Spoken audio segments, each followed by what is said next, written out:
If you're considering hiring a lawyer to help with your asylum case, you may be feeling a bit overwhelmed about how to proceed. After all, there are so many attorneys out there promising so many things. And how do you cut through the noise and find the one who's going to give you the best possible chance for success in your asylum case? In this video, I'm going to tell you 3 things you need to look for in hiring an asylum lawyer. And I'm basing this, by the way, not just on my experience as an attorney, but also as a former government asylum officer. When I worked for USCIS, the agency that handles asylum interviews, I saw the work of lots of immigration lawyers, and I saw what works and what doesn't in terms of advocacy. And I saw trends that have informed how I now do my job as an asylum lawyer and how you should go about selecting your own attorney. Stick with me to the end of this video because I'm saving the most important factor for last.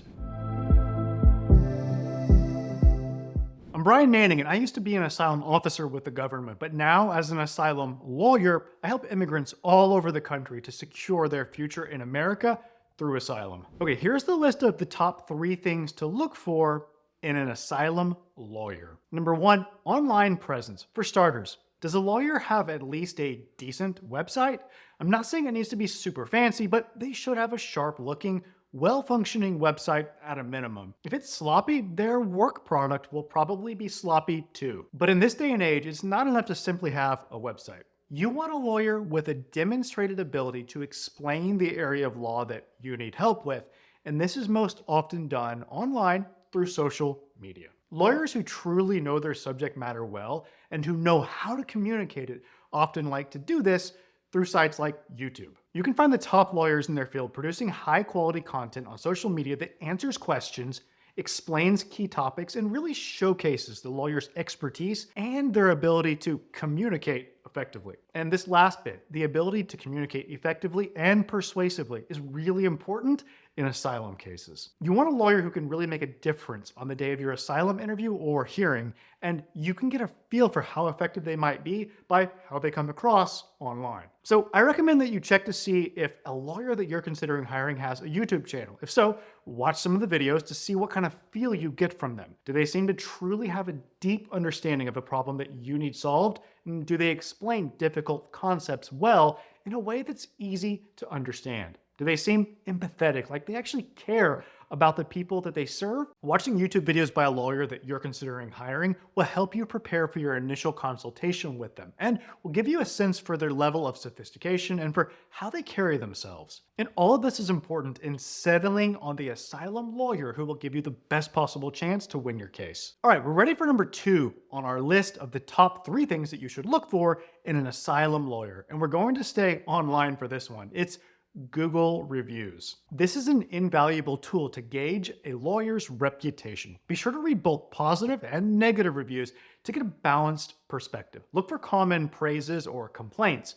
These trends can give you a better idea of what to expect. However, beware of reviews that seem overly vague or generic, as they might not be genuine. Speaking of which, I really do think Google reviews are more helpful than other outlets like Yelp or the smaller lawyer review sites. Google's pretty good at detecting and deleting fraudulent posts. Now, in addition to reading the content of the Google reviews, you want to note how many there are for a given law firm, and of course, what their average rating is. How many stars do they average out of 5? With anything below, let's say maybe 4.7 stars, serving as a real red flag. Avoid those lawyers. On the other hand, if literally every review is 5 stars, I'd be suspicious if there are more than a few dozen reviews total. Smells like maybe they've gotten past Google's fraud detectors. No lawyer who has been holding themselves out there for more than a year or so can escape the odd 1-star review by disgruntled prospects. Sometimes competitor law firms leave 1-star reviews too. You've just got to consider negative reviews in context and balance them against the larger sample of reviews. Here's the thing.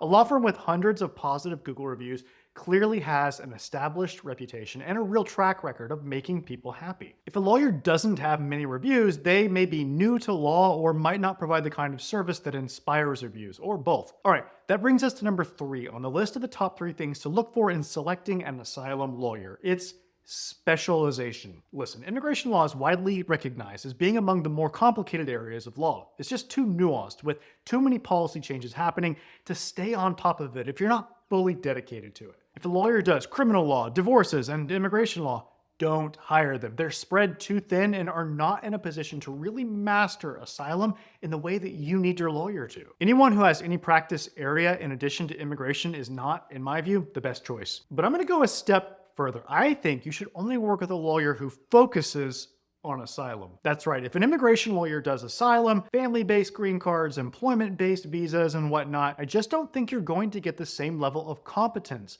that you'll get with someone who is homed in on asylum. Think about the medical field. For complex problems, you'd go see a specialist, right? Got a heart issue? Well, there's a cardiologist for that. And I promise you, that cardiologist is not doing brain surgery or trying to cure cancer. Rather, every day, all day, they're zoned in, focusing on the heart. They're studying it and they're honing their craft and working on issues specific to the heart day in and day out. And that's what you want for your asylum case. You want someone who is committed to asylum. Someone who's living and breathing asylum, who is in those trenches day in and day out, and not constantly changing gears to focus on wholly distinct aspects of immigration law. I promise you, when I was an asylum officer with the government, I saw time and again lawyers who just didn't know what they were doing. They didn't put the time and energy into learning and perfecting their asylum skills. And you can't do that, in my view, when you're not focused on it like a laser beam. My law firm is an asylum law firm. I am an asylum lawyer. That's what we do. It's what we focus on every single day. And my background with the government, having worked for 11 years at the two main agencies for refugee and asylum matters, has provided me and my team with unique insights into how to best manage an asylum case. We bring insider perspectives from the other side of the desk, and I believe it makes a huge difference in our clients' cases. So in your consultation with prospective asylum attorneys, ask them what their practice areas are. Ask them what percentage of their caseload is asylum. Ask them if they have specialized training or experience in asylum that makes them stand out as uniquely qualified to handle your case. And be mindful of the 3 considerations that we've covered today in selecting your asylum lawyer, and you'll be able to proceed with the confidence that you're giving yourself the best possible chance to achieve your American dream. If you're ready to take the next step and get help with your asylum case, then please call my office today. That number is 713-352-1593. And remember, we help people all over the country, so it doesn't matter where you are. Call us now to schedule an asylum strategy session so that we can help you secure your future in America through asylum. Again, I'm Brian Manning, and it's an honor to serve you in your asylum journey.